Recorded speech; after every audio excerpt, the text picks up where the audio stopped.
Hello नमस्कार दोस्तों, आप सभी का स्वागत करता हूं मैं अपने यूट्यूब चैनल पर। हाल ही में पद्म पुरस्कार 2023 महामहिम राष्ट्रपति जी ने प्रदान किया है। लगभग 50 लोगों को ये अवार्ड प्रदान किया गया है। पद्म पुरस्कार 2023 के लिए 106 हस्तियों को यह अवार्ड देने की मंजूरी मिली थी, जिसमें पद्म विभूषण 6 लोगों को, पद्म भूषण 9 लोगों को और पद्मश्री 91 लोगों को शामिल किया गया है। पद्म विभूषण 6 लोगों को प्रदान किया जा रहा है, जिसमें बालकृष्ण दोषी जी, दिलीप महालनोबिस जी, मुलायम सिंह यादव जी, इनको मरणोपरांत प्रदान किया जा रहा है। साथ ही जाकिर हुसैन, एस.एम. कृष्णा और श्रीनिवास वर्धन को भी दिया जा रहा है। इसके साथ ही छत्तीसगढ़ के 3 प्रमुख हस्तियों को पद्मश्री प्रदान किया जा रहा है। छत्तीसगढ़ के इतिहास में ऐसा पहली बार हो रहा है जहां 3 पद्मश्री एक साथ प्रदान किए जा रहे हैं। इसमें पहले उषा बारले जी हैं, ये दुर्ग जिले से संबंधित हैं। इनका जो क्षेत्र है वो पंडवानी गायन है। ये तीजन बाई की शिष्य रह चुकी हैं। उषा बारले जी ने लंदन और न्यूयॉर्क में भी पंडवानी की प्रस्तुति दी है। दूसरे अजय कुमार मंडावी जी हैं, ये कांकेर जिले से संबंधित हैं। मंडावी जी एक काष्ठ कलाकार हैं जो लकड़ी पर शानदार कलाकृति करते हैं। ये बस्तर के प्रमुख कलाकार हैं। तीसरे हैं डोमर सिंह कंवर जी, ये नाचा कला में उल्लेखनीय योगदान देने के कारण इनको पद्मश्री प्रदान किया जा रहा है। अब पद्म पुरस्कार के बारे में भी जान लेते हैं, आखिर पद्म पुरस्कार होते क्या हैं। देश की सिविल जनसंख्या को प्रदान किया जाने वाला दूसरा सबसे बड़ा पुरस्कार है ये। पद्म पुरस्कारों का इतिहास अगर कहा जाए तो साल 1954 में भारत सरकार ने 2 सर्वोच्च नागरिक पुरस्कार की शुरुआत की थी।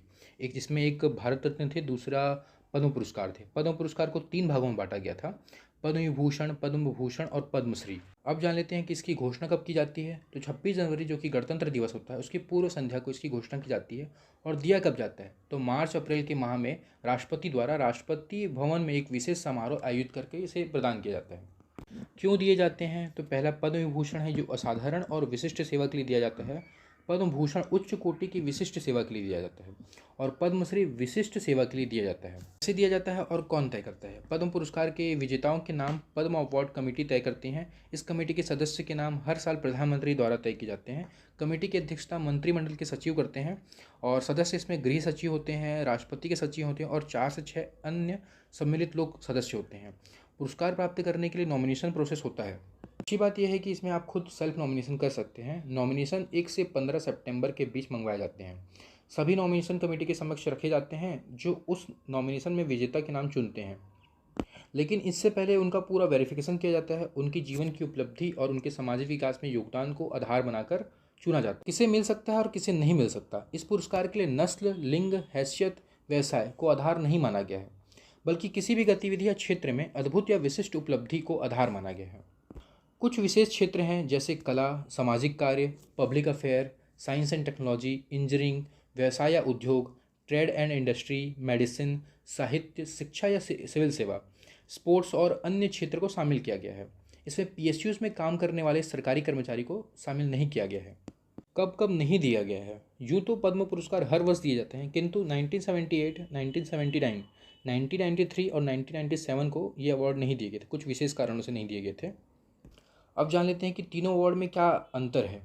पहला है पद्म विभूषण, ये भारत रत्न के बाद दूसरा सर्वोच्च नागरिक सम्मान है। इसमें पुरस्कार स्वरूप कांस्य का एक बिल्ला दिया जाता है जिसके केंद्र में कमल का फूल होता है और पीछे हिस्से में अशोक चिन्ह बना होता है। इसे विशिष्ट और उल्लेखनीय सेवा के लिए दिया जाता है। इसमें सरकारी कर्मचारी भी शामिल होते हैं। दूसरा है पद्म भूषण, पद्म पुरस्कारों का दूसरा सबसे बड़ा पुरस्कार है। साथ ही यह भारत का तीसरा सर्वोच्च नागरिक पुरस्कार है। यहाँ भी कांस्य का पदक दिया जाता है और डिजाइन सेम ही होता है, कमल का फूल और पीछे अशोक चिन्ह होता है। तीसरा है पद्मश्री, ये भारत का चौथा सर्वोच्च नागरिक पुरस्कार है और डिजाइन सेम ही रहता है इसमें। कुछ अन्य तथ्य देख लेते हैं। एक वर्ष में पद्म पुरस्कारों की संख्या 120 से अधिक नहीं हो सकती। इस अलंकार में राष्ट्रपति के हस्ताक्षर और मोहर से जारी एक प्रमाण पत्र और मेडल दिया जाता है। इसमें किसी भी प्रकार का कोई नगद भत्ता या रियायत नहीं मिलती, केवल सम्मान स्वरूप अवार्ड मिलता है। महत्वपूर्ण बात यह है कि एक व्यक्ति को अगर तीनों अवार्ड में से कोई अवार्ड मिला है तो वो अगर दूसरा अवार्ड लेना चाह रहा है तो उसे कम से कम 5 साल का गैप होना जरूरी है। धन्यवाद।